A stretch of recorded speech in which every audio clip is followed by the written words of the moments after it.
Diretamente do Brasil, Brasília, Distrito Federal. Quem vos fala, mestre Dinho, trazendo sempre informações na palma da sua mão, com notícias de utilidade pública, nacional e internacional. O mestre Dinho, eu quero aqui, antes de iniciar esta live, eu quero falar sobre o Pix do juiz Oscar Aníbal Chapman. Pix, Oscar Aníbal Chapman, @gmail.com. Repito, Oscar Aníbal Chapman, @gmail.com.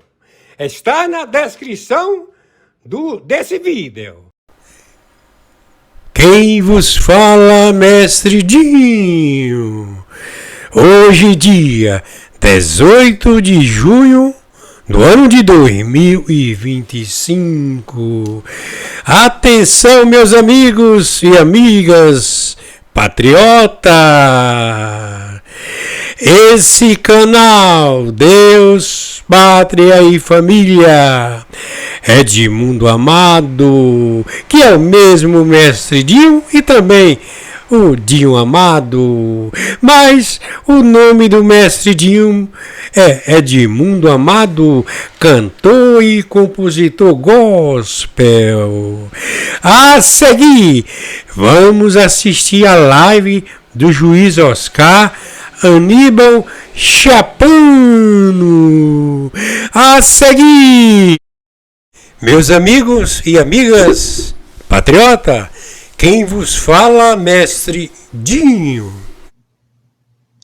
Muito bom dia, dia 16 de junho de 2025, horário 7 horas da manhã, 13 minutos. Quem está falando é o senhor Oscar Aníbal Chapman, árbitro, justiça particular, arbitragem internacional, justiça paga. Vamos ao relatório. Atenção, atenção contra espionagem do Exército, da Marinha e da Aeronáutica. Atenção contra espionagem do SEBIN, da ABIN, da Polícia Federal, das autarquias, de todo o posicionamento dos brasileiros patriotas localizados em 26 estados e no Distrito Federal. Estamos já a relatar para os generais em campo, encarregados da captura dos membros do Foro de São Paulo, do Grupo de Puebla, das 88 facções do narcotráfico, das 10 superintendências do tráfico de drogas itinerantes. Elas mudam em toda a membresia de 26 estados e no Distrito Federal, ao arresto de drogas em aeroportos, portos, superintendências, e retornam com essa mercadoria para serem vendidas ao narcotráfico mundial. Temos também o alvo Lewandowski, temos também o alvo, o superintendente da Polícia Federal, temos também o alvo, o secretário da Interpol brasileiro, localizado na membresia da Interpol, na Europa, na Oceania, na América Latina, na América, que estão todos engajados, vendidos ao petróleo iraniano. Todos estes alvos, eles fazem parte do momento que estamos vivendo. O Partido Democratas nos Estados Unidos da América, patrocinado pelos chineses, patrocinados pelos russos, patrocinados pelo Irã, com seu petróleo de navios, centenas de milhões de navios, que aportaram com esse capital a pagamento de propina de funcionários públicos. Estamos assistindo em ponto na TV Globo e vemos as afirmativas dos âncoras relatando que o Irã não tem bombas atômicas. Pois vamos revelar. Eles têm 9 bombas atômicas. Elas estão extraídas e foram levadas para a China, para a Rússia, para o Brasil, para a Centro-América e para a Europa. Estas 9 bombas atômicas, que também se encontram no território do Irã, são 9 bombas destruídas de alto teor destrutivo, uma circunferência de 3.500 quilômetros. Estas bombas, elas estão sendo acauteladas e monitoradas por todas as 60 agências de inteligência. Então, os 4 filhos da puta dos ayatolás que compõem a teocracia do regime da Pérsia, que o povo já se levantou a fazer a revolução e já está comemorando a destruição de todo o aparelho de enriquecimento de urânio no Irã, ou seja, não tem mais centrífuga, não tem mais absolutamente como proceder ao enriquecimento do urânio, da rocha de urânio. Então, tudo isto já é um fato. Eles não colocam nenhum tipo de mídia do Irã, porque seria decretar ao regime a derrota. Então, o Ayatollah Khamenei, que o seu objetivo é virar mártir para ser tratado como um líder a ser venerado, como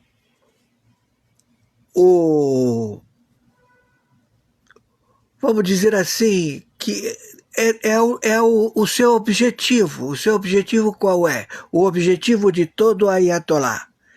Ele tem que destruir a humanidade. Qualquer alvo que ele queira tomar, pode ser Israel, pode ser Estados Unidos, pode ser o Brasil, pode ser a Europa, pode ser todos que eles queiram, principalmente a Arábia Saudita, principalmente Emirados Árabes e até o seu próprio aliado, o Catar. Por que o Catar? O Catar, todo ele é culpado? Não. O Catar é a base financeira do capital destes que procedem a guardar os ativos financeiros no Catar. Então, o objetivo do Mullah é ser venerado como mensageiro. Ele quer ser o mártir. O prêmio para ele é ser morto, para ele ser venerado como mártir. Então, se nós acabamos com Ayatollah Khamenei, ele vira um mártir a ser venerado como o mensageiro, o sujeito que procedeu conforme o que ele escolheu. Ele escolheu morrer e viver como um exterminador da humanidade. Da mesma forma, seus ayatolás, todos eles virão diferentes de procedimento teocrático para se estabelecerem no Irã, para se estabelecerem em qualquer outro país, para eles continuarem com esse procedimento de virar mártir, morrer e serem considerados como mensageiros da religião muçulmana. E não são. São assassinos, perversos, ladrões, charmutas, que destroem a progenitura de toda a árvore genealógica dos muçulmanos. Ou seja, eles matam as mulheres, desde os bebês filhas, ou seja, as crianças pequenas, até a maturidade e também a velhice das mulheres. Eles exterminam, eles matam. Então, este comportamento de tortura, de manipulação do psique através do terror, atinge toda a população do Irã, que é obrigada, cada vez que o Ali Khamenei vai fazer um pronunciamento, todos saiam a ouvi-lo e a determinar a destruição do objetivo. O objetivo neste momento agora é Europa, França, Estados Unidos e Brasil. Por quê?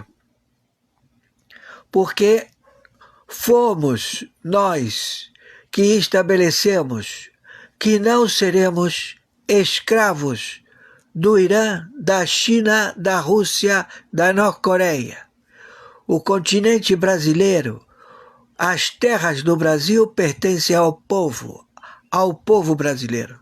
Não pertence à China, não pertence à Rússia, não pertence ao Irã, não pertence a nenhum mulã, maluco, charmuta, filho da puta.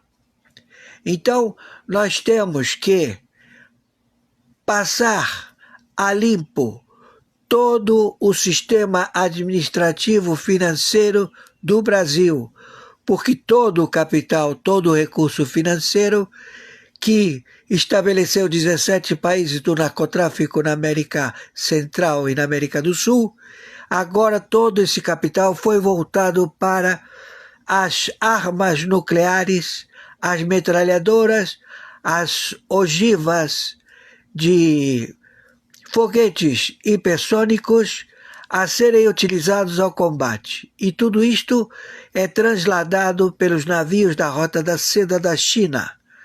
Agora já estão em combate lá na China aviões de Israel que procederam a alvejar as centrífugas de enriquecimento de urânio da China. Já está havendo todo um procedimento na China para o abate de todos os seus possíveis pontos de enriquecimento de urânio. E também na Norte-Coreia. Todo o seu contingente de navios, como se chama, os 2 porta-aviões chineses, já se encontram no Pacífico há vários dias, e estas oportunidades foram abertas para destruir as centrífugas chinesas. Da mesma forma é com a Rússia. Então a Rússia, ela quer mediar o tratado Israel-Irã, mas como ela foi descoberta, a Rússia declara que vai atingir a Europa com bombas nucleares. Efetivamente, tem bombas nucleares do Irã posicionadas em território da Europa. Efetivamente, tem bombas nucleares posicionadas no Brasil, na Centro-América. Efetivamente, tem bombas nucleares posicionadas ao derredor Canadá, Groenlândia, todos manipulados pela China, pela Rússia, pela Europa. E os alvos são Inglaterra, França e Estados Unidos. Eis o relatório. Meu Pix de sobrevivência é meu e-mail, oscaranibaltiapano@gmail.com, Mercado Pago. Meu Pix de sobrevivência é meu CPF, 510 466 447 34, plataforma Mercado Pago.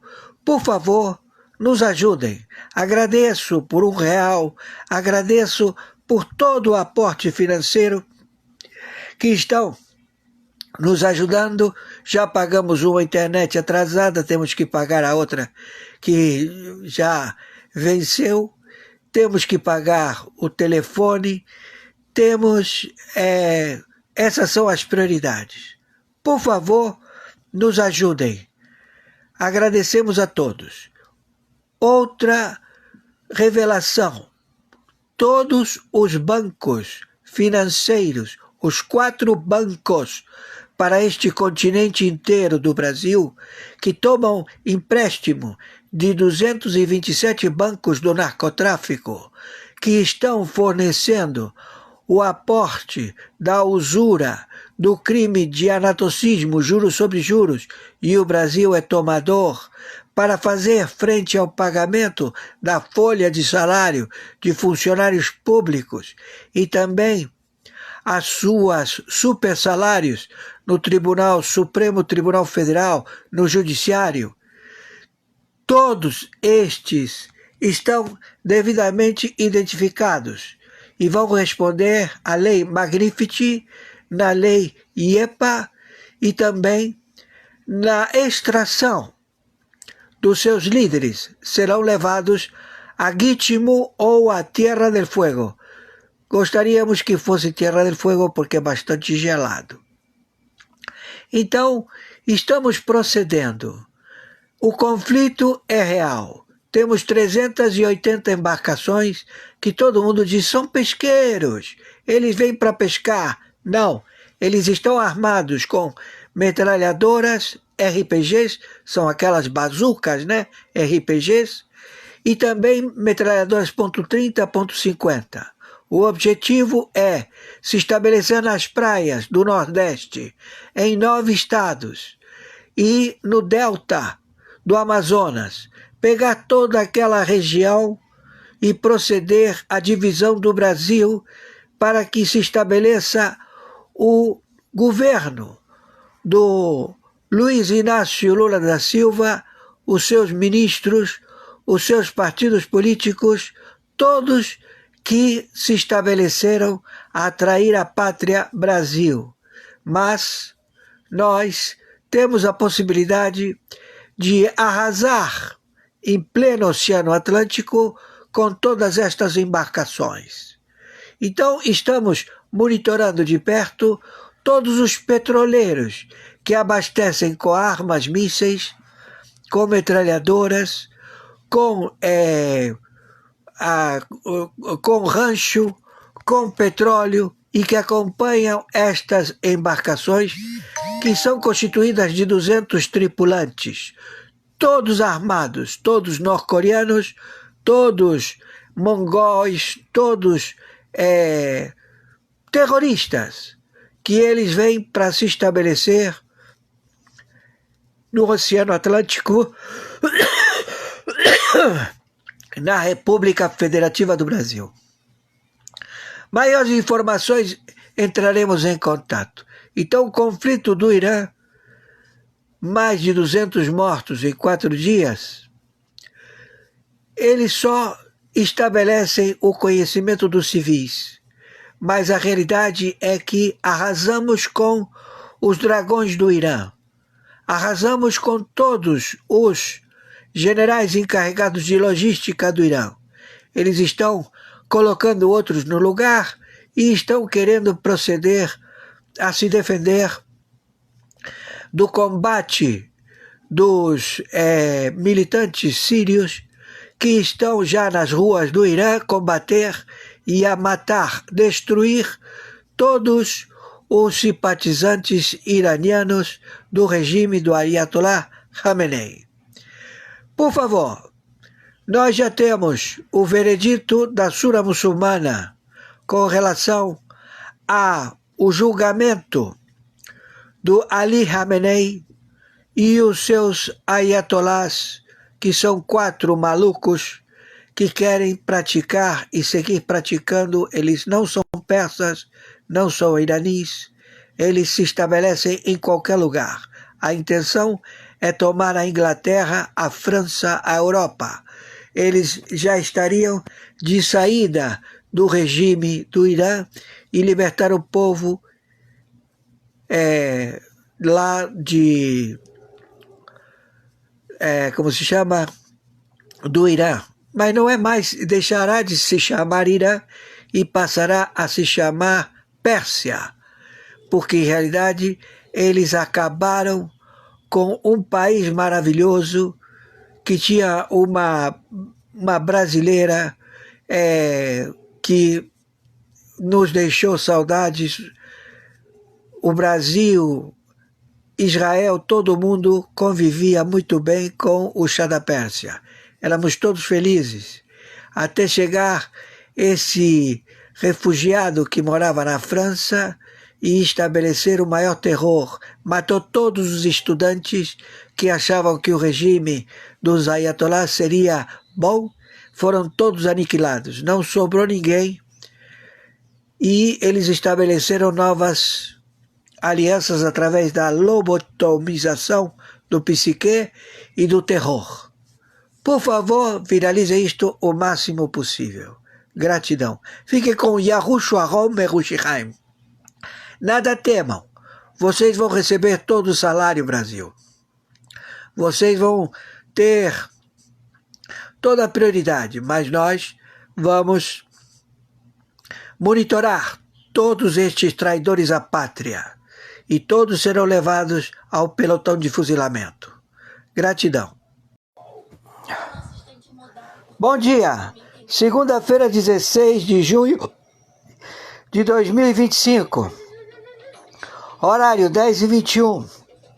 Segunda live. Segunda-feira, dia 16 de junho de 2025. Horário 10h21. Atenção, atenção, contra espionagem do Exército, da Marinha e da Aeronáutica.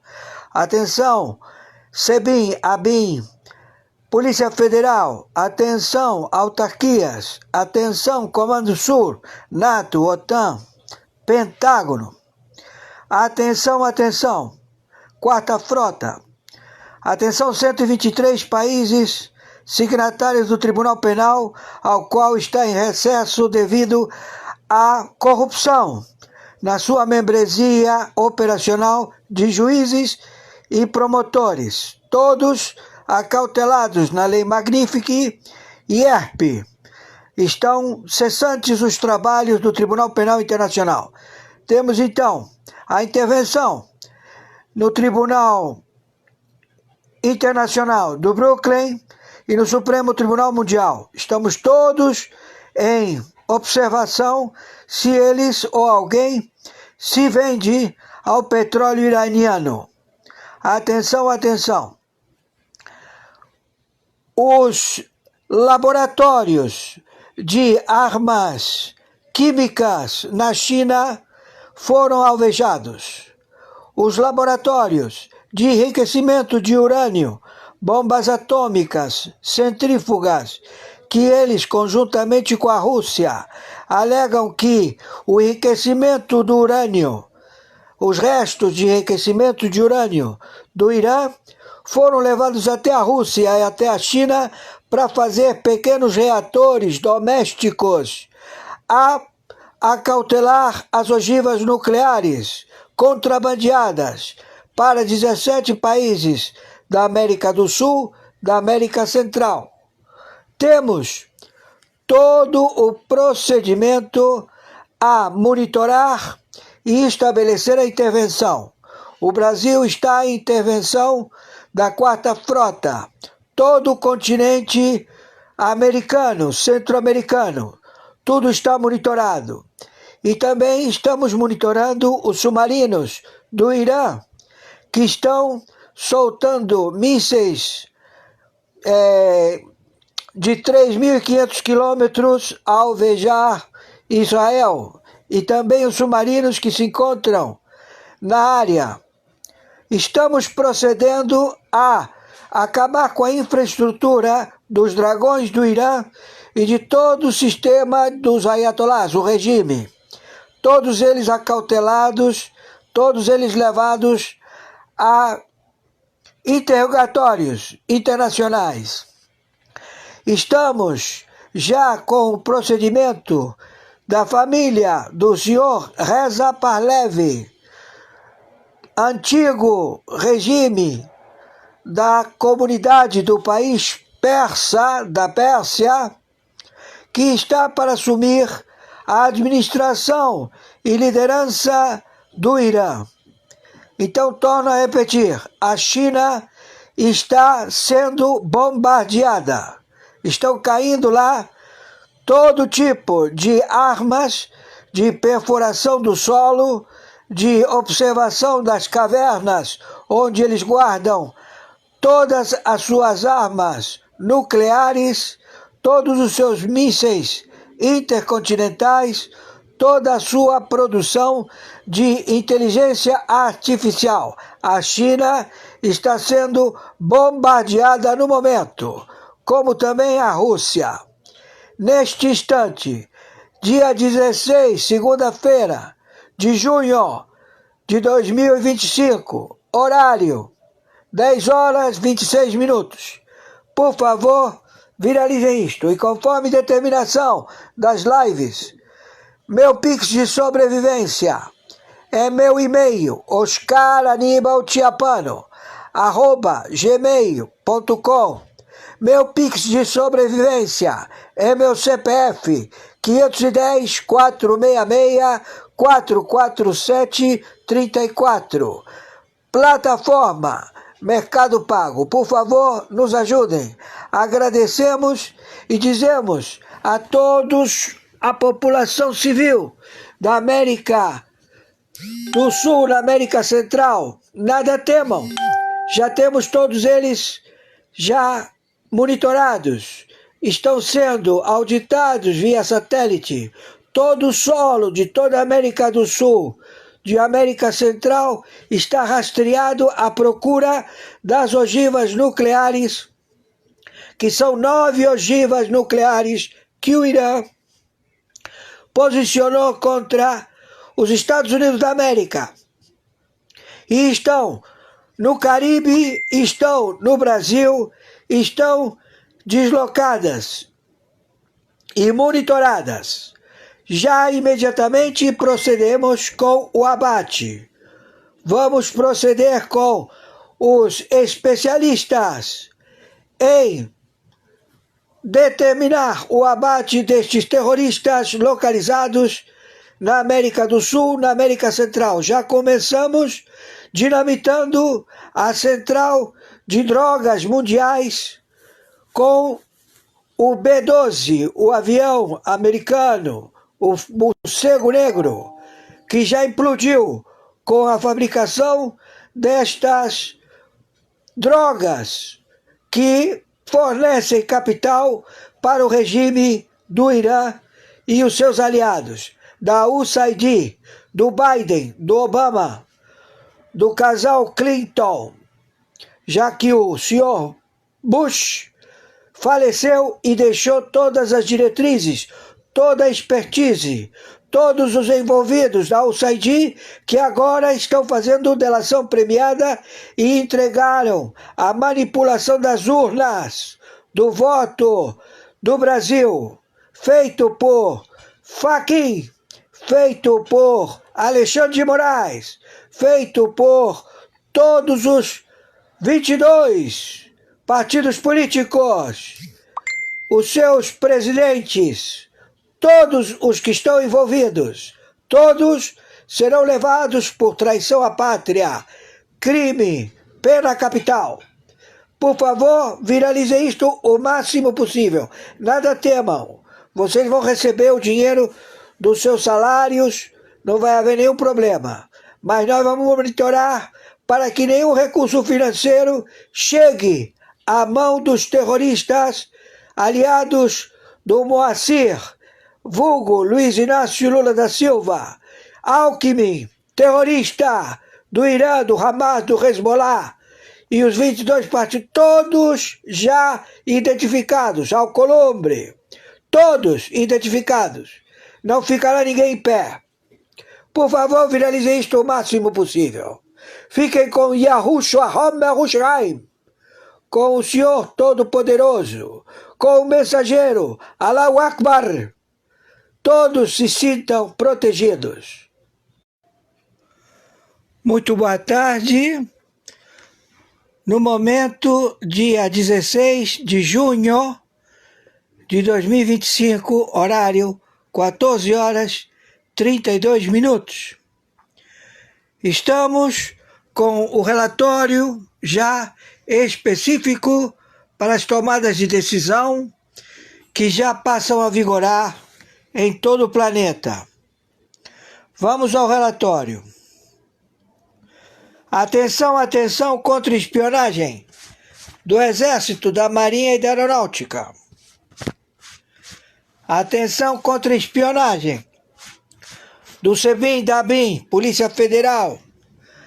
Atenção, todo o povo da República Federativa do Brasil.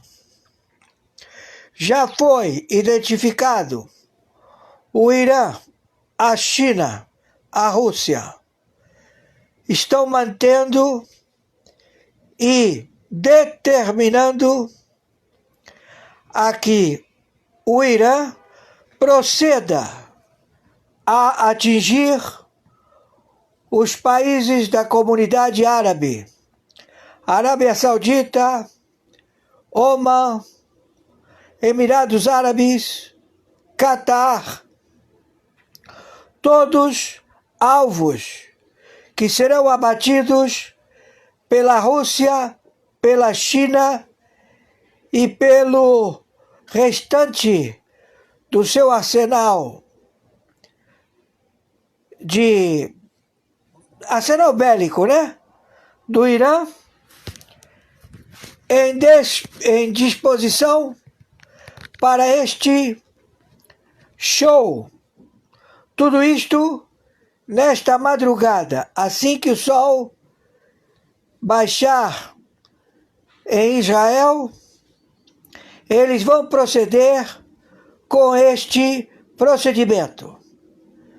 Eles estabeleceram que vão fazer o que sempre fizeram, fazer um blefe, alegando que eles querem a paz e com isso ganhar tempo para que haja uma cortina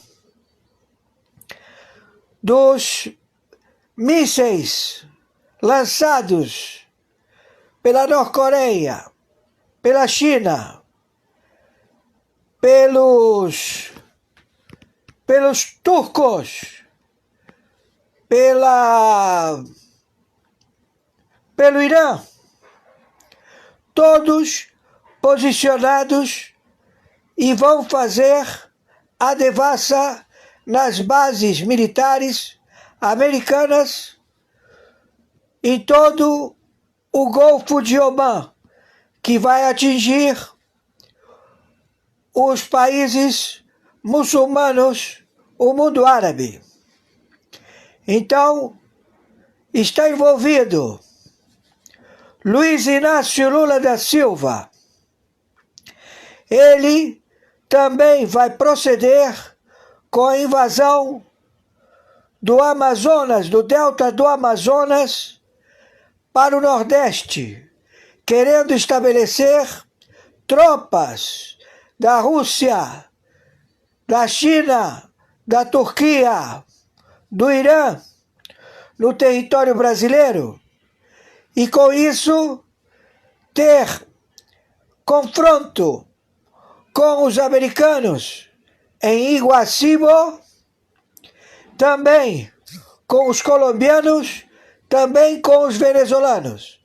Tudo isto projetado a partir das 0 hora de Brasília, ou seja, dia 17 de junho de 2025.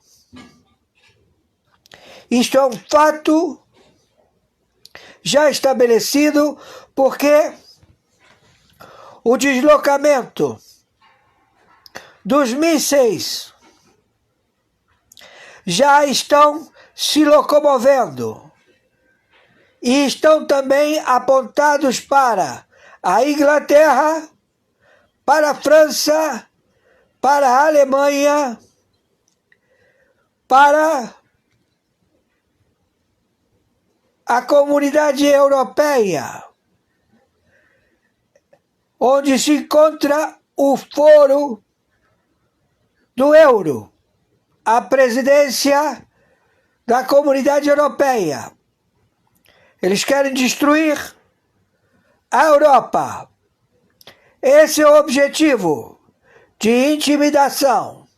E isto tudo está já projetado para 0 horas do dia 17 de junho de 2025. Quem está falando? É o senhor Oscar Aníbal Chiapano, árbitro, justiça particular, justiça paga, arbitragem internacional, na função corregedor-geral, na investigação de 196 países do reduto da cleptocracia, onde impera o petróleo iraniano, onde estabelece, onde estipulam todo tipo de medidas opressivas e morais, falando que eles têm representatividade democrática. E não têm, são terroristas. O conselho é composto por terroristas déspotas, filhos da puta. A China, a Rússia e a França, todos envolvidos. Então, todo este evento passa a vigorar a partir da 0 hora. Luiz Inácio Lula da Silva, que é óbito, quem ocupa o lugar dele é o Moacir, estabeleceu o seu terrateniente Alckmin, terrorista do Irã, em Brasília. E eles procedem como procedem no Irã. Eles são os torturadores das milícias, alegando que é latrocínio, roubo de celular, seguido de morte. Não, eles vão sair na rua atirando a esmo, matando a população civil. Tudo a partir das 0 horas do dia 17, em 26 estados e no Distrito Federal, a mando do Alckmin, terrorista. Então, estamos com as tropas localizadas e vai haver um embate. A tomada da América do Sul, da América Central, com todas as ogivas das embarcações de submarinos nucleares no Atlântico. Também na tomada de cabeça de praia em 9 estados do Nordeste, a partir do Amazonas. Eles querem todos os poços de prospecção de petróleo. Este indivíduo já se encontra foragido. Luiz Inácio Lula da Silva, que quem ocupa a sua carcaça é o Moacir. Todos já identificados. Não tem mais diálogo, porque a China, a Rússia, já foram alvejados no seu enriquecimento de urânio na China. Acabaram com as usinas de prospecção, de enriquecimento para a elaboração de ogivas nucleares. Os túneis onde eles guardam as ogivas. Na Norte-Coreia também. Lá está caindo bombas e estão sendo alvejados neste instante. Então, já está dada a façanha da Terceira Guerra Mundial. Por favor, viralize isto. E conforme determinação, a cada live, o meu Pix de sobrevivência é meu e-mail, oscaranibalchiapano@gmail.com, Mercado Pago. Meu Pix de sobrevivência, meu CPF, 510 466 447 34. Banco, plataforma, Mercado Pago. Entendam, isto é uma realidade comprovada Temos 60 agências de inteligência para informar os generais em campo nas capturas dos membros do Foro de São Paulo, do Grupo de Puebla, de 22 partidos políticos, os seus diretores, presidentes, todos acautelados, levados à extração pela lei Magnificat e pela lei IEPA. Estamos todos já imbuídos das missões e assim vamos proceder imediatamente. Não temos mais o que falar, o que parolar, o que combinar, o que deixar de dizer. E Luiz Inácio Lula da Silva, seus familiares, toda a sua prole, seu contador, todos os seus 88 grupos de narcotráfico, suas 10 superintendências da Polícia Federal do narcotráfico, seu judiciário do narcotráfico, todos já identificados e todos serão abatidos. Estamos em guerra. Entenderam? Estou sendo claro? Então já está dada a determinação. É a terceira guerra mundial atômica. As ogivas no Brasil, elas têm poder de circunferência de destruição de 150 quilômetros. E a maior delas, que são 9 ogivas, 9 bombas atômicas distribuídas no planeta, cada uma tem uma circunferência de 3.500 quilômetros de destruição. E estamos já ao combate e ao desmonte destas ogivas. Tudo arquitetado pela China, Rússia, Turquia, Irã. Tudo já revelado. Não podemos mais aguardar nem esperar. É tudo um blefe. E estamos vendo todos os protagonistas. Viralizem isto o máximo possível. E saibam, Yahushua Homer Rushaim, ele olha por nós. Meus amigos e amigas patriotas, hoje dia 16 de junho do ano de 2025. Acabamos de assistir a live do juiz Oscar Aníbal Chiapan.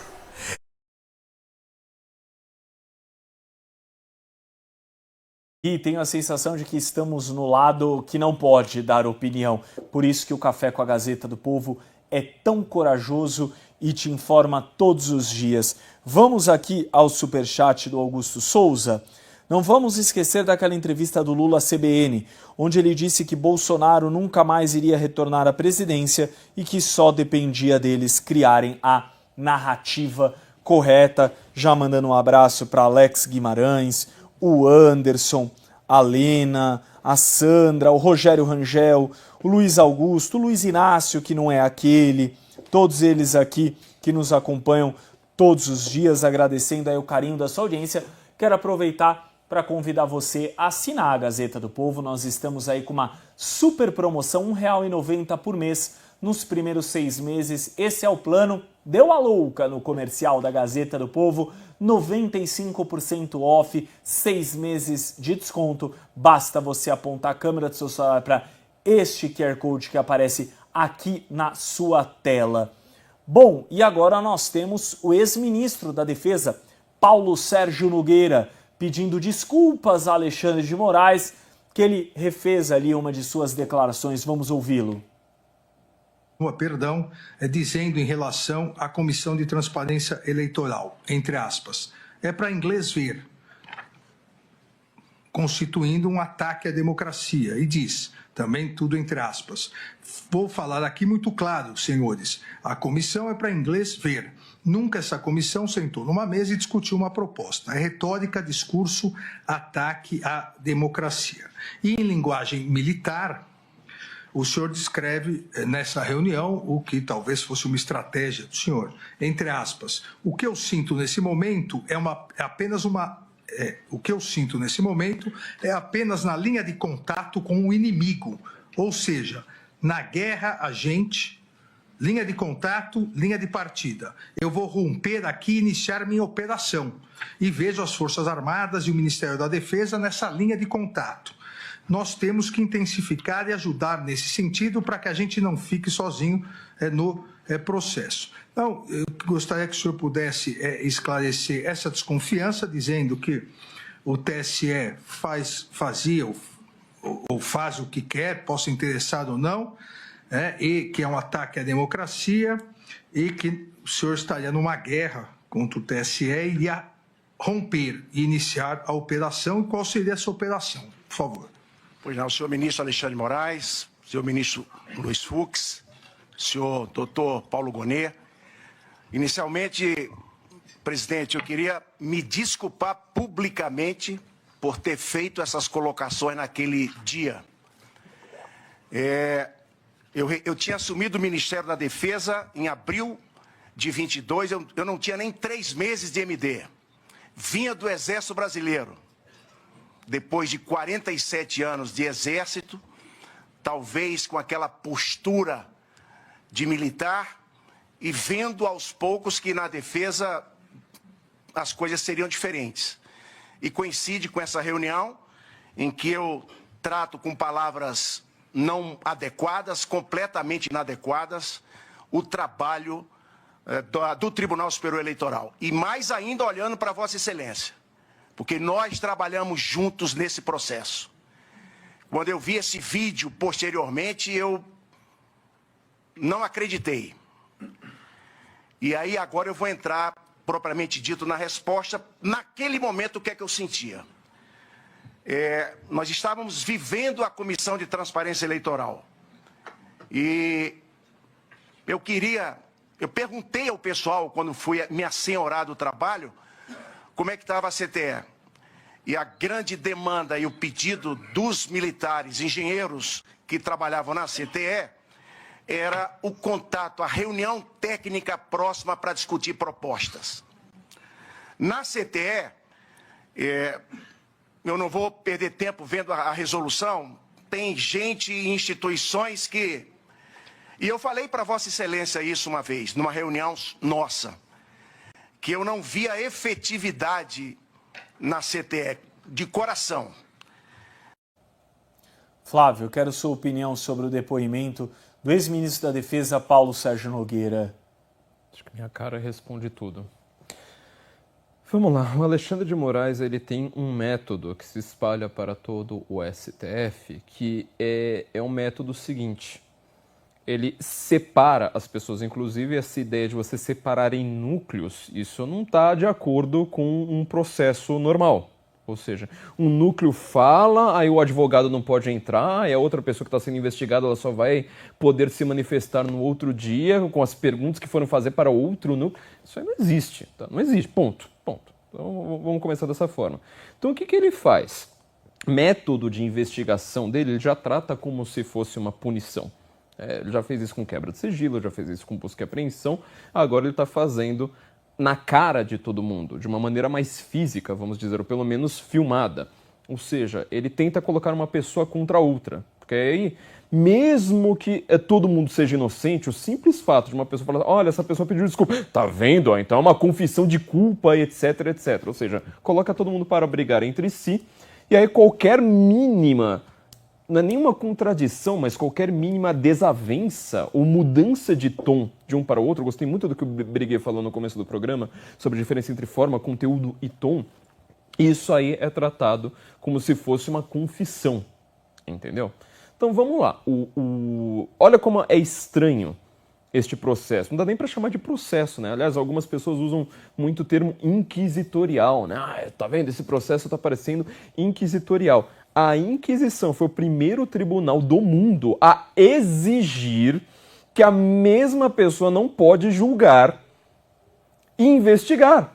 Ou seja, você obriga Foi o primeiro tribunal do mundo a obrigar, a falar assim, não, o juiz tem que ser uma pessoa, o inquisidor tem que ser outra pessoa, eu exijo a confissão do réu, senão não tem como condenar ninguém. Olha só como nós regredimos, tá? Direito medieval era muito mais avançado do que essa palhaçada que está acontecendo ali. Vamos voltar aqui. A mesma pessoa, o senhor Alexandre de Moraes, é o julgador do processo, certo?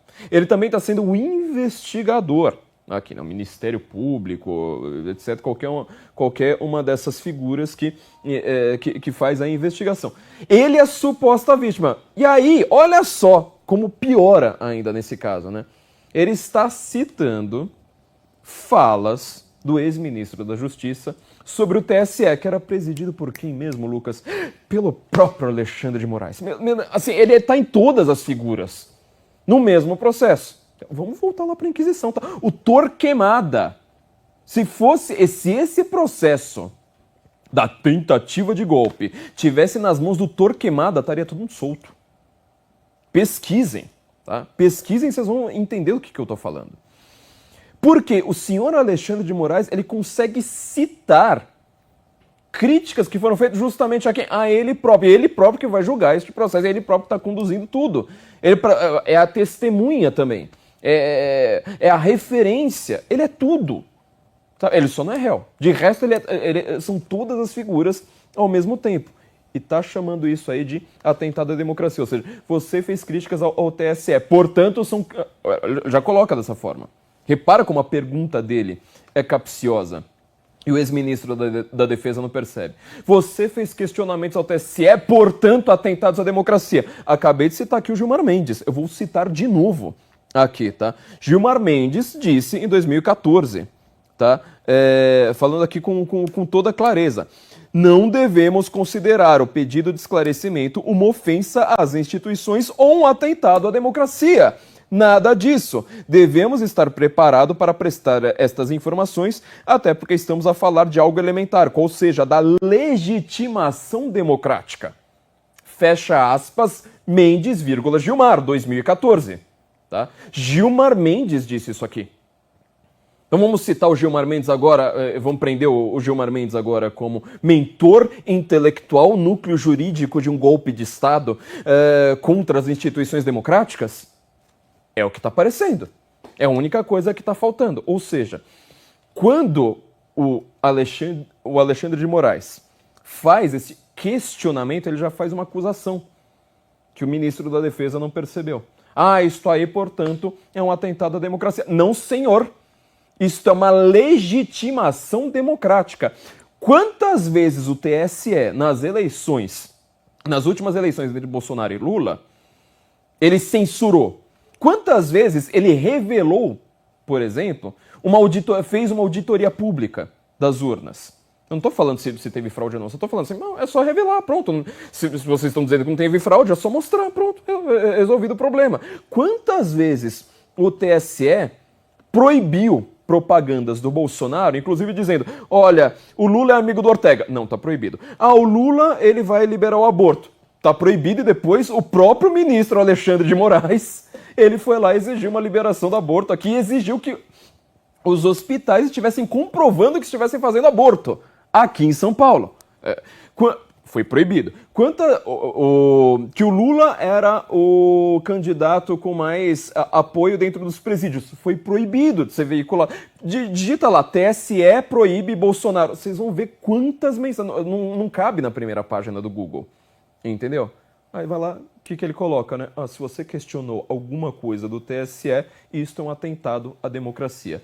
Nós sabemos quem foi que fez um atentado à democracia. Eles estão com a caneta na mão, estão prendendo pessoas inocentes justamente porque eles não são democráticos. A Diana comenta o seguinte, Flávio.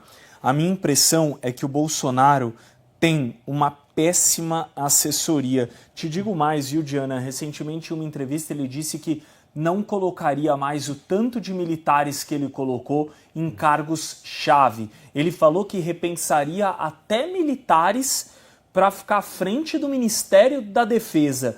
Quero levar esse assunto a Fabiana Barroso. Fabi, conta pra gente como que você assistiu e viu o depoimento do ex-ministro da Defesa, Paulo Sérgio Nogueira?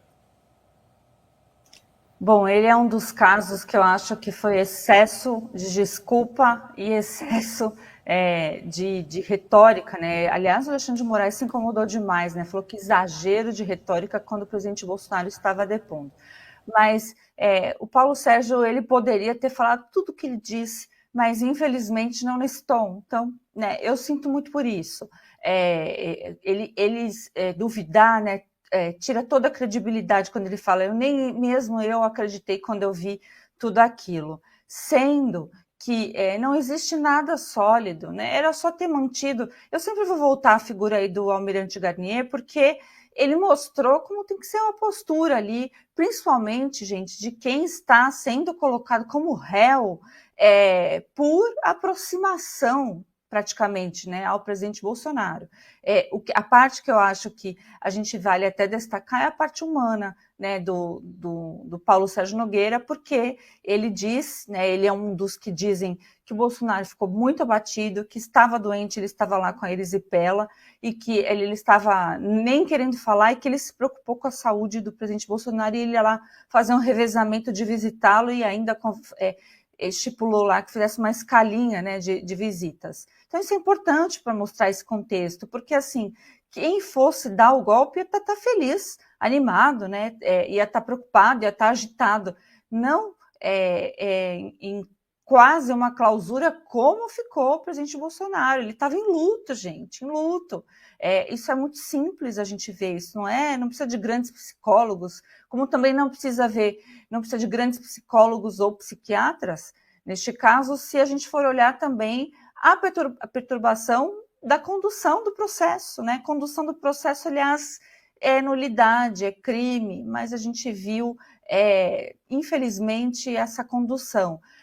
E esse pedido de desculpa tá bom, é o tom que ele resolveu, mas ele exagerou, ele falou, ele repetiu, mas mesmo assim o depoimento dele foi bom. Foi bom no esclarecimento, em tirar as narrativas, as fantasias do Mauro Cid, o homem para pensar, né? Bom, e a gente nem sabe também, porque são várias delações, não sabemos em cima de qual, né, que chegou à conclusão, falou, essa delação aqui então vale. Nem o próprio Mauro Cid sabe, porque o depoimento dele incomodou bastante até a mídia esquerdista, né, que está soltando vários artigos, eu acabei de ver um, dizendo que o Mauro Cid tem memória seletiva. Não é memória seletiva, isso é mais conhecido como fofoca, como mentira, como não trazer, né, provas do que você está falando como colaborador. E aí o pessoal fala, a delação dele vai cair. Vai cair, mas tem que cair a delação dele e todo esse processo que eu já contei, e tem ao menos agora 6 nulidades bem graves, daquelas que dão, né, arquivamento e sem mais. Por isso que eu insisto, manda a galera para casa que ainda dá tempo e vai ficar menos feio o Supremo. Fica a dica, Fux. Bom, depois dessa dica de Fabiana Barroso, quero levar a discussão à capital paranaense, Guilherme Oliveira, que é nosso papel, claro, a gente tem que discutir e pontuar todos esses interrogatórios. Mas eu tenho a sensação, e aí não é pessimismo, não, é realidade mesmo, pelo que vive o Brasil nesse judiciário de 2025. É que independente do que falasse Bolsonaro, Augusto Heleno, Ramagem, Torres, Freire Gomes, Almirante Garnier, é que a sentença de Bolsonaro tá pronta, né? Eles só vão se juntar ali para ver qual vai ser a dosimetria da coisa. Se alguém coloca 17 anos em Débora Rodrigues, por ter colocado ali com o batom uma frase que nem é dela, perdeu mané, que com água e um sabão rápido você tira aquilo ali e tá tudo resolvido, imagina quem eles consideram mentor de tudo isso, né? Duvido que... Até porque, pensa, imagina a narrativa deles. Agora eles estão numa situação difícil. Eu vou inocentar o Bolsonaro? E aí quem que fica de mentor do golpe? E todo o pessoal do 8 de janeiro que tá preso? Eles se colocam numa situação difícil, assim como fez Flávio Dino com o tweet. Queria ouvi-lo sobre todo esse cenário e também fica à vontade, Gui, sobre o depoimento do ex-ministro da Defesa. Amigo Lucas Saba, você foi perfeito, concordo completamente com você. Aliás, acredito que essa decisão do Moraes ele já escreveu há muito tempo talvez não consiga nem dormir só esperando o dia de poder fazer essa leitura, infelizmente, porque ele é, de fato, o grande mentor de tudo isso. Se existe um mentor nessa história e um mentiroso nessa história, é o Alexandre de Moraes. Ressaltando aqui, reforçando o que a Fabi falou, importante, nós pegamos um trecho da fala do ex-ministro, agora, na outra parte, ele desconstrói também toda essa falácia em relação ao que o Mauro Cid disse, de minuto e tudo mais, isso é fundamental. Sobre esse pedido de desculpas, olha, eu retiro o seu pedido de desculpas, viu, ministro? Eu acho que você não deve desculpas nenhuma, acho que essa comissão aí de transparência eleitoral é para inglês ver, totalmente. Aliás, se o TSE quisesse transparência em algum momento da história, não ficaria caçando pelo em ovo aí, falando de inteligência artificial, de publicações nas redes sociais, querendo censurar um país inteiro durante o período eleitoral, como fez ano passado, e eu reforço aqui, ano passado, no início do ano, o presidente do Tribunal Superior Eleitoral ainda era o Alexandre de Moraes, ele sabe muito bem manejar essas questões, como disse bem a Fabi, o Flávio e você também, sabe muito bem como arguir, como questionar e quem questionar em relação a determinados temas. Quando ele fala sobre essa comissão e a forma como ele se dirige ao ex-ministro, é já obviamente ameaçando de alguma forma o ex-ministro, que se essas desculpas já estavam organizadas ou não nesse depoimento dele é uma outra questão. Mas a questão é, o Alexandre de Moraes vive esse combate a essa desinformação, com muitas aspas, que desinformação no vocabulário do STF é o quê? É simplesmente você pensar diferente deles. É como a esquerda também. Quando eu trouxe aqui e falei e reforço sobre a Gleisi Hoffmann querer regular as redes sociais, dizer que isso é a prioridade do Partido dos Trabalhadores, ela mesma explicou, ela mesma deu a letra. Não, nós temos que regular porque senão a gente vai tomar pancada da direita a todo momento. Por quê? Porque a esquerda não sabe trabalhar com fatos, não sabe trabalhar com verdades. Então a criação, a invenção vai da cabeça deles. Como vai da cabeça do STF dizer que se você tem uma comissão para dar transparência às eleições, é você cercear o direito de alguém opinar. Não tem fundamento uma coisa dessas. Então, a comissão é para inglês ver. E se você puxar o histórico dessa comissão e o relato dos ministros em relação ao Tribunal Superior Eleitoral e a forma como o TSE trabalha, é simplesmente de combater redes sociais. Combater o que eles chamam de fake news, combater o que eles chamam de desinformação. Ora, e o que é desinformação? É sempre o que a direita publica. O que é fake news? É sempre o que a direita constrói como notícia. A esquerda nunca faz. O Felipe Neto nunca fez. Nunca publicou uma fake news. Nunca mentiu. Quer dizer, esse olhar direcionado para a direita em tudo o que é produzido no Tribunal Superior Eleitoral ou no Supremo Tribunal Federal deixa completamente indignado qualquer ser humano que pare para pensar um pouco. Então essa comissão, ex-ministro e Moraes, é para inglês ver sim. O que vocês querem, como fizeram em alguns momentos durante esses depoimentos, é silenciar a opinião de integrantes, sejam eles políticos ou não, da direita política no Brasil. É o que aconteceu com o ex-ministro, é o que aconteceu com o presidente Bolsonaro e é o que vai acontecer se não batermos de frente com esse tipo de atitude como a do Moraes mais uma vez. A comissão é para inglês ver, Lucas Santos. Dá uma olhada, eu estava levantando aqui, agora a gente ainda vai mostrar o depoimento de Braga Neto, aliás, constrangedor, o ministro começa com aquelas perguntas, o senhor já foi preso? Ele falou, sim, eu estou preso agora. Aí o Moraes responde, eu que te prendi e tal. Não, é uma loucura, mas vamos lá, agora terminado esses interrogatórios, respondendo a uma das perguntas aqui no nosso chat, agora nós temos as diligências, que são os pedidos que podem ser aceitos ou rejeitados pelo ministro que toca o caso, o juiz responsável pelo caso, Alexandre de Moraes, aliás, sempre ele. Depois nós partimos para as alegações finais, onde você tem um prazo ali de 15 dias para apresentar por escrito alguma apuração ali de algum dos réus. É a última opção ali antes do julgamento. Terminado as diligências e as alegações finais, aí nós vamos para o julgamento, onde a primeira turma decidirá quem é condenado, quem é absolvido, dosimetria das penas e etc. Agora nós vamos então à parte ali do depoimento, cômico se não fosse trágico, né, Flávio? É esse que o pessoal usa, de Braga Neto, ex-candidato à vice-presidência em 2022, em que ele ri ali, acha no mínimo inusitada a pergunta de Moraes se ele já foi preso ou não. Pode rodar, Youssef. O senhor já foi preso ou processado alguma vez? Eu estou preso, presidente. Fora essa vez. Ora, essa vez não, senhor. Eu sei que o senhor está. Eu que decretei. O senhor é casado, tem filhos? Casado, meus filhos são maiores. É verdadeira a acusação que lhe é feita? Não, senhor, não é verdadeira a acusação que me é feita. É até constrangedor, né? E você olha que ele ainda dá uma olhada pro lado para ver a reação, porque tava todo mundo lá, né? Bolsonaro, todo ali, Ramagem, tava todo mundo ali, todos os advogados, etc. É aquelas perguntas que você tem que fazer, mas algumas delas dispensáveis, né?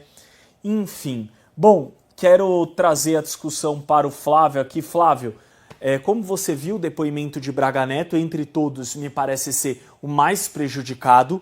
Segundo a delação de Mauro Cid, Braga Neto era o interlocutor entre os acampamentos ali, o pessoal do 8 de janeiro e Bolsonaro, e quem estava articulando com os militares, etc. Braga Neto, em seu depoimento, negou tudo, disse que não tinha esses contatos que lhe foram atribuídos e negou, falou que Mauro Cid disse que estava em reuniões que não estava, de novo, porque essas reuniões era para generais 4 estrelas, não era patente de Mauro Cid, etc. Conta pra gente o que você achou do depoimento de Braga Neto, um dos últimos de ontem. Como você disse, Lucas, isso aí é uma tragédia. A gente dá aquela risada porque é constrangedor. Até o Braga Neto, né, dá aquela risada e fala assim, meu Deus do céu, não estou acreditando que isso está acontecendo. Talvez o momento mais baixo da história do Brasil. Tá? Porque assim, em qualquer momento, inclusive nos momentos ditatoriais do Brasil, você teve alguma tentativa de se coadunar com a lei. Mas não, hoje em dia você simplesmente chuta tudo, fala, dane-se, eu sou a lei e pronto. Como um juiz de um caso diz uma coisa como essa, o senhor já foi preso? Eu sei que o senhor já está preso, eu que decretei. Gente, isso aí em qualquer lugar do mundo, sabe? Acho que na Coreia do Norte não acontece. Aliás, eu sou, modéstia à parte, uma pessoa que já estudou muito sobre a Alemanha nazista, o regime da Alemanha em 1933. O Volksgerichtshof, que era o STF, vamos dizer, da Alemanha nazista, né, o principal... E olha o nome, né, Tribunal Popular, era o tribunal em nome do povo. Aqui é tudo em nome da democracia, lá é em nome do povo. Inclusive Hans Koch, né, que é um dos maiores historiadores sobre a lei, o braço jurídico da Alemanha nazista, ele coloca isso como nome do livro dele, né? In the name of the folk, né? Em nome do povo. Lá, como é que era o tribunal? Ele era presidido e dominado por um juiz careca, psicopata, maluco, que adorava ficar humilhando todo mundo. Chamava Roland Freisler, né? Dele que eu estou falando. O que aconteceu lá? Eu nunca vi, na história da Alemanha nazista, o Roland Freisler virando, falando assim, mas você falou de mim, não foi? Eu nunca vi isso. Porque até num tribunal do regime mais bizarro já inventado no Ocidente, você pelo menos tentava manter as aparências. Você falou lá, sei lá, de Führer, você falou lá do, sei lá, do Goebbels, você falou lá do Göring, você não falou de mim, né? Eu nunca vi um juiz falando, olha, eu sou uma parte interessada, então assim, eu vou agora me trocar, olha, pronto, agora eu sou a acusação, então agora eu tô voltando a te julgar. Gente, isso é uma coisa assim, ultrapassa o nível do ridículo. Isso é esteticamente nocivo. Isso assim, dói, sabe? Você vai voltar no tempo e falar assim, nossa, então vamos voltar para tempos mais primitivos, né? Vamos voltar 500 anos no tempo. Não acontece isso. Não acontece, não existe isso de juiz que é parte do processo. Não existe isso de juiz que está julgando, sendo que ele é suposta vítima. E olha a bizarrice ainda, né, depois, ainda para completar. O senhor, as acusações feitas contra o senhor são verdadeiras? Por que ele não coloca as acusações que eu fiz contra o senhor e que eu mesmo vou julgar? elas são verdadeiras e que eu vou ignorar se você disse é verdade ou não? Gente, como? Sei lá, eu fico me perguntando como que aqueles jornalistas lá da Plim Plim conseguem colocar a cabeça no travesseiro? Ou então, assim, você realmente perdeu a humanidade, perdeu a noção do ridículo de uma vez por todas. Não dá. Isso não é um processo legal. Isso não é um Estado democrático de direito. Isso não é um Estado de direito. Isso não tem lei. É simplesmente uma pessoa falando, eu sou toda poderosa, portanto eu vou te prender, não importa o que aconteça, mas eu vou fazer um teatrinho aqui, olha só, ainda vou tirar sarro da tua cara. Só pra falar, ó, tá vendo? Eu estou de toga. Eu consigo prender quem eu quiser. Eu posso cometer o tipo de... enfim, vocês entenderam? O que eu quiser. E vou continuar aqui dando risada. E se você falar assim, tipo, olha só, senhor ministro, será que o senhor não deveria chamar outra... Ah, tá vendo? Isso é um atentado contra a democracia. Eu não sei, o Brasil, assim, eu olho pra um vídeo como esse e a única coisa que eu tenho pra dizer é, nós acabamos com a lei. Como que a gente vai restaurar a lei? Quando eu vejo juristas dando entrevistas na grande mídia, fazendo aquelas criticazinhas, sabe, bem michurucas, eles sempre falando, ai, o judiciário precisava de uma autocontenção. Gente, eles preconizam. O pessoal do judiciário, da alta cúpula do judiciário, preconiza abertamente, o judiciário é que define os próprios limites, inclusive com um direito alemão que foi feito supostamente contra o nazismo. E agora eu tava falando, não, o judiciário define tudo, o judiciário define quanta lagosta que ele vai comer, o judiciário define o próprio salário, o judiciário define se ele está interferindo ou não, o judiciário define se ele próprio está seguindo a lei ou não. É tudo o judiciário, tudo a outra cúpula do judiciário. Quem é que está sustentando isso? É melhor você não investigar, senão você vai ficar assustado. Dá uma olhada aqui nesse comentário de Constantino Cotas. Essa dupla dinâmica é ouro aqui na Gazeta do Povo e tem coragem de dizer as verdades. Parabéns, Gui Lucas, a história está sendo escrita e coragem é algo que ninguém esquece. Aliás, o Constantino, quando ele não aparece, assim como o Luiz Inácio, a Nusa Velasco, que está sempre aqui com a gente também, a gente fica preocupado, né, Gui? Bom, quero levar essa discussão a Fabiana Barroso. Fabi, entre as loucuras do STF, achei muito lúcido, muito ponderado o depoimento de Braga Neto. Confesso que não teria tanta calma e lucidez para alguém que está preso, né, etc. Mas ele manteve ali. Mas acho que vão pesar bem a mão contra ele, viu, Fabi? Também acho. Também acho que eles precisam do Braga Neto dessa forma, como uma alusão do grande plano, né? Então, tá complicado para o Braga Neto. O advogado Braga Neto é excelente, o Braga Neto também foi muito bem, esse começo é desastroso, acho que o Flávio resumiu bem, coisa para qualquer ditador não sentir inveja, é humilhante, ele está super abatido, embora seja um homem preparado para isso, se bem que, né, ser preparado para a prisão não é muito legal. Corta o coração quando ele fala de coisas comuns ali, por exemplo, que, né, o filho dele ligou porque o neto estava com problema, o neto é o cachorrinho. Então, assim, você vê que realmente, né, é alguém que serviu o Brasil, é alguém super respeitado, né? E ali, assim, o que é falado é sobre narrativas, cadê os atos, o que é criminoso, o que você tem de concreto, mas ele explica, inclusive, que ele estava trabalhando no PL, que ele conversava muito ali com o Valdemar, então você vê, ele estava no braço político, totalmente político, né? Ele não estava no braço militar, né? E falam que ele era o elo com o acampamento, aí o Fux faz uma pergunta necessária para ele, se ele havia ido, né, até o acampamento, e ele diz que uma vez ele passou de moto e uma vez ele viu de longe. Então, se não trouxer provas, olha, gente, quem tem que fazer provas é quem está acusando. Aquele senhor ali que não sabe nem falar direito, Paulo Gonet, é ele que tem que trazer. Ele que tem que manter o que está dizendo a denúncia. Eu, assim, sinceramente, a gente sabe que vai ser mantido, infelizmente, porque não dá para voltar. Você também abordou isso aqui, Lucas, muito bem falado, é sem ponto de retorno. Aonde foram muito longe.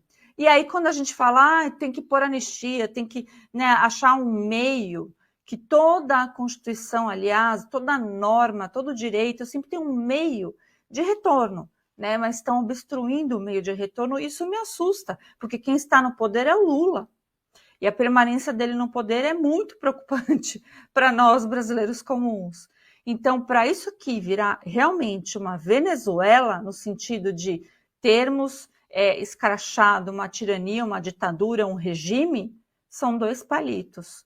Então, até acho que o cuidado foi um pouco disso, mas o Braga Neto esclareceu muita coisa, né? Esclareceu, inclusive, aquelas fotos, a gente sabe que tinha, o pessoal estava exagerando ali no final, né? Então, vai ter alguma coisa, e ele explicou o que era alguma coisa, era o PL entrar com a ação, que foi protocolado 1 dia ou 2 depois do que ele foi falado ali. Então, esclarecimentos importantes.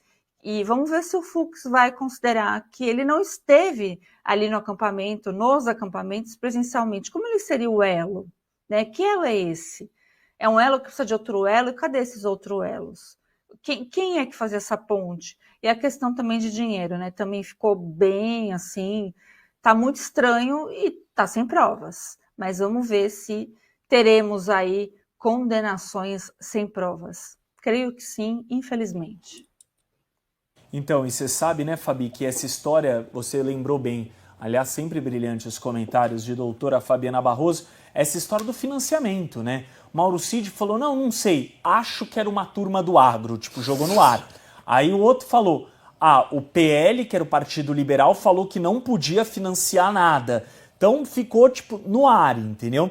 Mas, enfim, né? Agora nós temos o próprio Paulo Sérgio Nogueira, ex-ministro da Defesa, falando que nunca teve minuta de golpe. Vamos ouvi-lo. Eu nunca tratei, nem peguei minuta para tratar com comandante de força. Nunca. Atenção, vou ver aqui, vamos acompanhar, para corrigir, Tem uns dados aí nesses depoimentos que não fecham de jeito nenhum. E eu digo isso porque eu nunca tratei de minuta de golpe com meus 3 comandantes. Eu tinha, e vivo, o senhor está vendo como é a minha mesa, né? Minha mesa de trabalho é isso aqui mesmo, é desarrumada. Então eu tinha nos cantões ali, cheio de anotações. E eu tinha, desde o dia que eu sentia alguma coisa que poderia, na GLO, que a gente chamava GLO legítima, minhas anotações. Quando a gente poderia escalonar, minhas anotações. Eu tinha xerox dos artigos da Constituição, cópia de trabalhos, cópia de, enfim, da Conselho de Defesa, Conselho da República. Minha parte era lotada de estudo e anotação. Eu acho que o Brigadeiro Batista Júnior, Freire Gomes, não sei, pensava que eu tinha ali. E eu não me recordo realmente de ter chegado ali nessa altura do campeonato. Dia 14, e depois estou falando aqui uma verdade absoluta. Eu tenho aqui um negócio para vocês lerem. Bom, o que é estranho é como que um ministro, como que um chefe de Estado vai dar um golpe de Estado sem o ministro da Defesa ficar sabendo. Ele mesmo falou, ele chama de meus comandantes, o do Exército, da Marinha, da Aeronáutica. Então quer dizer, você vai dar um golpe de Estado. Vamos pensar com a cabeça de Paulo Gonet. Você vai chamar quem? O ministro da Saúde? Da Educação? Não, você vai chamar o ministro da Defesa. Se o ministro da Defesa não está sabendo de nada, das duas uma, ou ele está demitido ou não tinha nada mesmo, né? E como ele ficou até o último momento do cargo, não me parece que a opção era a demissão.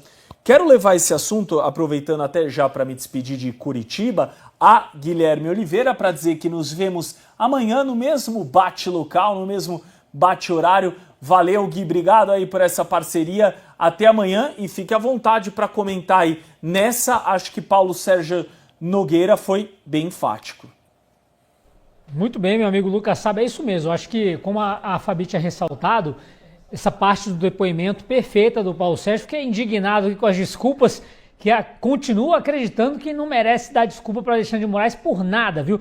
O Moraes deveria se desculpar com a nação inteira por esses abusos que ele tem feito diariamente. Aliás, relembrando aqui a omissão do Congresso também em relação a isso. Sobre a fala do Paulo Sérgio, ex-ministro da Defesa, perfeito, meu amigo Lucas Saba. Essa minuta, aliás, que é a única coisa que o STF tenta se sustentar para levar adiante essa palhaçada, criada também pelo Mauro Cid ali naquelas ameaças que foram feitas a ele, uma minuta que ninguém sabe o que é, ninguém sabe de onde veio, como vocês falaram.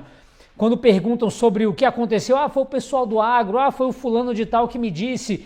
Ninguém sabe de nada porque não existiu. E eu tenho certeza absoluta que esse ministro, o Paulo Sérgio Nogueira, nunca viu esse papel porque ele não existe. Nunca tiveram essa intenção, mas teve que se criar toda uma narrativa para que a perseguição ao Jair Bolsonaro continue. E como nós mencionamos no comentário anterior, infelizmente, de alguma forma, o Alexandre de Moraes já tem isso concretizado, já tem isso escrito, está esperando só o dia de sentenciar.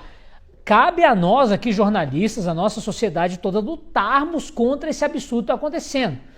O caso aqui não é, tomara que aconteça o menos pior com o Bolsonaro, tomara que não aconteça nada com ele, não aconteça nada com nenhum desses aí, porque ninguém fez absolutamente nada. Isso tem que ser deixado claro aqui nos nossos comentários. O Brasil vive hoje nesse circo comandado pelo Alexandre de Moraes, que, como a gente sempre lembra aqui, é um que chamou o STF de meu tribunal. Não é seu, Moraes. Não é seu e não é de ninguém que está aí. Aliás, todos nós sabemos quem paga o salário de vocês. É um salário altíssimo, inclusive. Então, assim, a gente tem que colocar, de fato, as coisas como elas são. Um depoimento muito bom do Paulo Sérgio Nogueira, ex-ministro da Defesa, deixando claro que obviamente não existiu nenhuma minuta, que não existiu nenhuma oportunidade, nenhuma tentativa, nenhuma vontade de aplicar qualquer tipo de tentativa de golpe no nosso país, e que isso é uma narrativa criada pelo STF e pelo Executivo petista, meu amigo Lucas Saba. Eu agradeço demais a nossa audiência, agradeço demais os nossos debates aqui com o Flávio, com a Fabi, também com a Anne e com você, sempre agradecendo, sempre mesmo, a nossa audiência que está sempre com a gente, consolidando cada dia mais o nosso Café com a Gazeta todas as manhãs. E amanhã, meu amigo, a gente tá de volta. Diretamente do Brasil, quem vos fala, Mestre Dinho, trazendo sempre informações na palma da sua mão. E o meu convite especial, por gentileza, entra na descrição desse vídeo. Urgente! Clicar nos links abaixo. É uma surpresa e você pode ganhar muito dinheiro. Repito! Urgente! Clicar nos links abaixo. É uma surpresa e você pode ganhar muito dinheiro!